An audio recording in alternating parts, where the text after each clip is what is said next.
Hi everybody, welcome back to the Wild Robot. This is Mr. Farr, going to read with you today. Brought along a couple of my buddies over here. This is Crush. She is about a 3-year-old turtle, and this is Sheldon. He's the old man of the group. I have no idea how old he is because I adopted him, but they're going to read along with me, and I hope you enjoy. I hope you're enjoying the book so far. I really am. Chapter 65 is called The Invitation. Roz was the first to arrive on at the next dawn truce. She had an important announcement to make. The robot patiently waited in the great meadow as the sky slowly brightened and the animals slowly gathered. And once everyone was milling around and chatting, Roz began speaking in her perkiest voice. "Pardon the interruption, if I could please have a moment of your time." The crowd settled down and listened to their robot friend. "We made it through a terrible winter.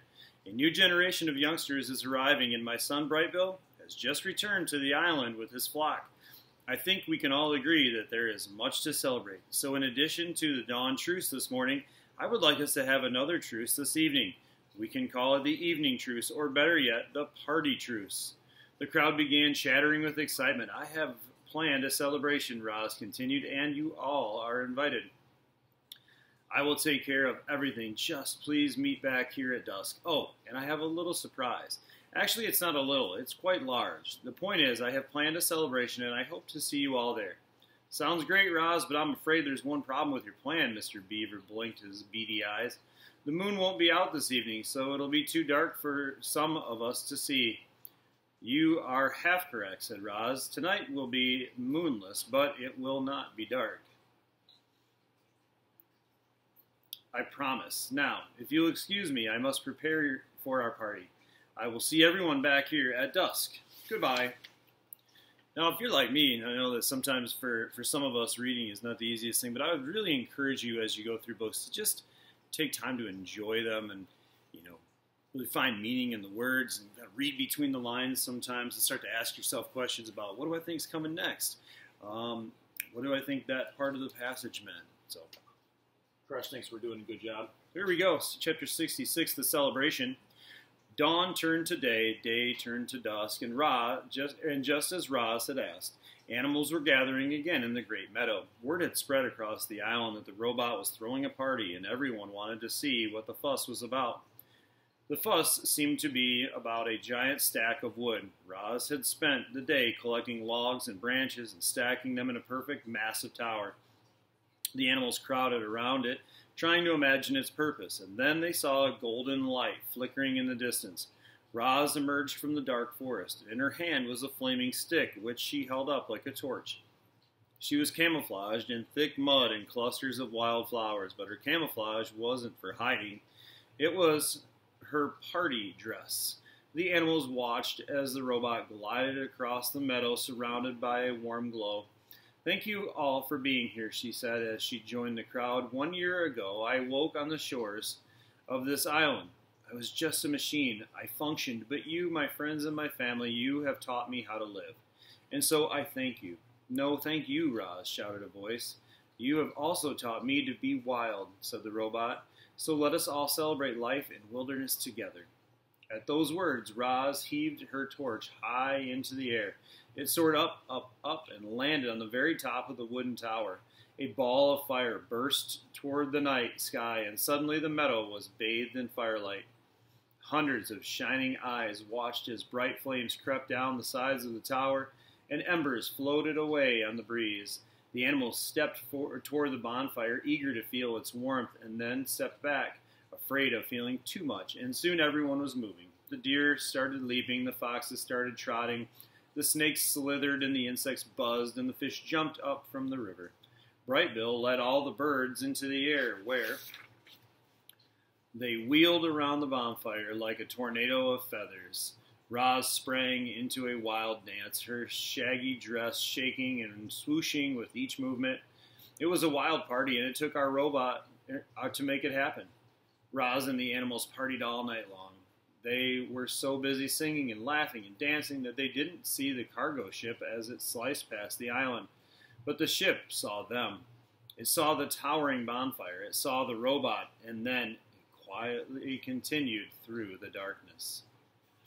love the picture of the animals and Roz all partying around the island. It reminds me of the survival shows with the cargo ship going by. I wonder what will happen now with the cargo ship. I wonder if it will do something. Chapter 67 is called The Sunrise. By dawn, the bonfire had dwindled to a smoldering hill of ash. Everyone else had gone home, and only Roz and Brightbill remained in the meadow. They lay in the grass together, watching as the soft light of morning crept up from the horizon. And then Roz said, "Let us go for a walk." The robot and the goose hiked and flew up to their favorite spot on the grassy ridge. But then they kept going.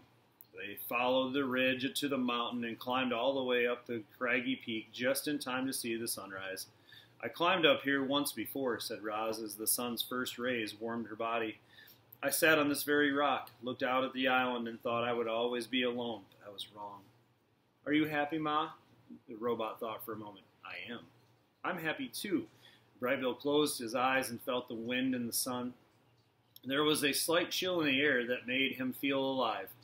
Everything seemed just right. And then he heard a distant buzzing sound. The goose squinted to the south and saw a familiar shape in the sky. He turned to his mother and said, "Ma, there's an airship flying this way." The Ricos. That's what I'm going to go with. Ricos. The airship approached from the south like some giant migratory bird. This is chapter 68. The ship was a sleek white triangle with a single dark window facing forward. 3 identical robots stared out the window. The robots resembled Roz, but they were bigger and bulkier and shinier. The word Rico was slightly etched into each of their torsos, followed by their individual unit number, and they were Rico 1, Rico 2, and Rico 3. The Ricos flew in a low circle around the island. They saw a smoking hill of ash. They saw mysterious wooden domes. They saw 4 dead robots scattered across the shore. The airship hovered above the robot's gravesite for a moment. Then it floated up over the island and lowered itself onto a small meadow at the foot of the mountain. The engines blasted air toward the ground, bending trees and tearing grass. Then the landing gear sank into the soil. The engines powered down and all was quiet. A door hummed open and out stepped the Ricos. They took several long strides into the meadow and stopped.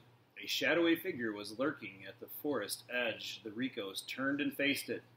They stood flush together like a sparkling wall, and then the shadowy figure began to move. Out from the trees walked some sort of 2-legged creature. It was dusty and dirty. Butterflies flittered around in the flowers that sprouted from its body. One of its feet was made of wood, and then the creature spoke. "Hello, my name is Roz." Kind of an ominous picture of these guys. All right, and that's it for chapter 68. Boy, I'm a little bit worried about what might happen here. I wonder if the Rico stands for something. In my mind, I think of the word Rico or Recon, maybe, but who knows? I'm just got to keep reading here after I turn you guys off on your video. I'm going to keep reading so I can find out what happens next. But thanks for reading with me. Turtles, thanks for your help. Everybody have a great day. Bye-bye.